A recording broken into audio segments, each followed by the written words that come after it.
Good morning, class. Today is 28th April 2020. This is your chapter number 5 of subject science. This is your third video. On the basis of the strength, we can classify acids into strong and weak acid. यानी कि हम उसकी strength के आधार पर, यानी कि एक acid कितना स्ट्रॉन्ग है, ताकतवर है और वो कितना कमज़ोर है, उसके बेस पे भी हम एसिड को दो भागों में डिवाइड कर सकते हैं, strong and weak acid. Acid can be strong और वीक. एसिड ताकतवर यानी कि स्ट्रॉन्ग भी हो सकता है या वीक भी हो सकता है या कमज़ोर भी हो सकता है. Strong acid is highly corrosive and can cause severe Burns. जो हमारा स्ट्रॉन्ग एसिड होता है वो कैसा होता है, कोरोसिव इन नेचर, यानी कि अगर हम उसे किसी मेटल पे डालते हैं या फिर वो जहाँ पे रिएक्शन करता है वहाँ पे अगर हम उसे डालते हैं तो वो उसे नष्ट करना शुरू कर देता है. And can cause severe Burns, और वो बहुत ज़्यादा किसी चीज़ को जला भी सकता है. All strong acids are mineral acids. ज़्यादातर जो स्ट्रॉन्ग एसिड होते हैं वो कौन से एसिड होते हैं, मिनरल एसिड्स होते हैं. जैसे कि आपने देखा होगा तेज़ाब जो होता है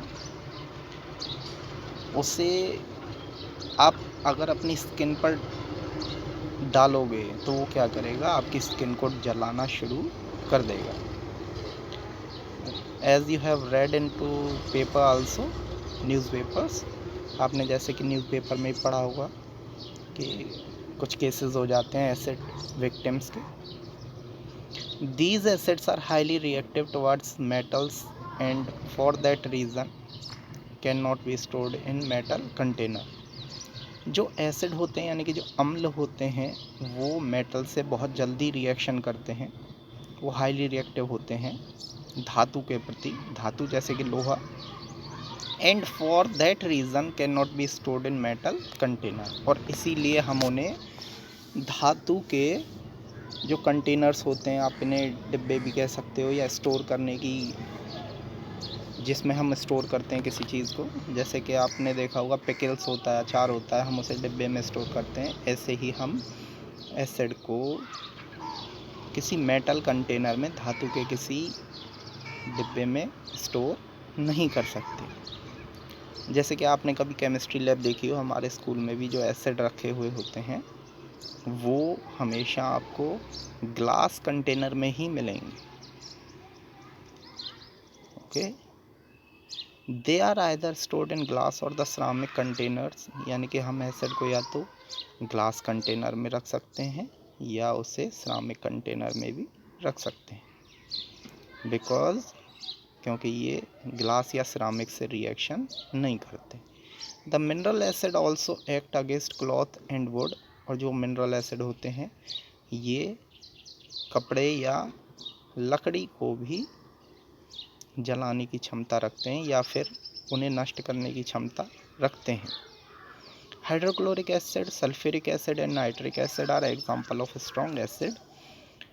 सो you have seen already that these are also example of mineral acid. यही एग्जाम्पल मिनरल एसिड के भी थे और यही एग्जाम्पल स्ट्रॉन्ग एसिड के भी हैं. Weak acids on the other hand are not as destructive as strong acids. और जो हमारे कमज़ोर एसिड होते हैं वो इतनी ज़्यादा तबाही नहीं मचाते या इतने ज़्यादा ख़तरनाक नहीं होते जितने कि स्ट्रॉन्ग एसिड्स होते हैं. Weak acids are mostly organic acids. और जो कमज़ोर एसिड होते हैं यानी वीक एसिड होते हैं वो कौन से एसिड होते हैं, ऑर्गेनिक एसिड, यानी ऐसे एसिड जो प्रकृति में ऑलरेडी प्रेजेंट हैं. Most of the organic acid are a part of our diet. इनमें से ज़्यादातर जो ऑर्गेनिक एसिड होते हैं उन्हें हम अपने खाने में इस्तेमाल करते हैं. Acidic acid which is use to make vinegar. Vinegar यहाँ पे सिरका, गांव में आपने देखा होगा सिरका. यानी कि जो एसिडिक एसिड है जो कि वीक एसिड का एक एग्जांपल है, हम उससे क्या बनाते हैं, सिरका. Vinegar is 5 to 8% solution of acidic acid in water. यानी कि हम वाटर में जब 5 to 8% एसिडिक एसिड डालते हैं तो उससे क्या बन के तैयार होता है, विनेगर। द फिजी ड्रिंक्स आपकी जैसे कि AP and soda water contain carbonic acid. तो आपकी जो सोडा वाटर है और जो आपकी फिजी ड्रिंक है उसमें क्या होता है, carbonic acid, which give them a pleasant taste, जो कि उन्हें एक अच्छा स्वाद प्रदान करता है। Carbonic acid is not an strong और is not an organic acid. Carbonic acid जो है वो एक ऑर्गेनिक एसिड नहीं है, it is a mineral acid, यानी कि ये एक मैन मेड एसिड है। एंड वीक एसिड, एक कमज़ोर एसिड, यानी कि मिनरल एसिड स्ट्रॉन्ग भी हो सकता है या वीक भी हो सकता है।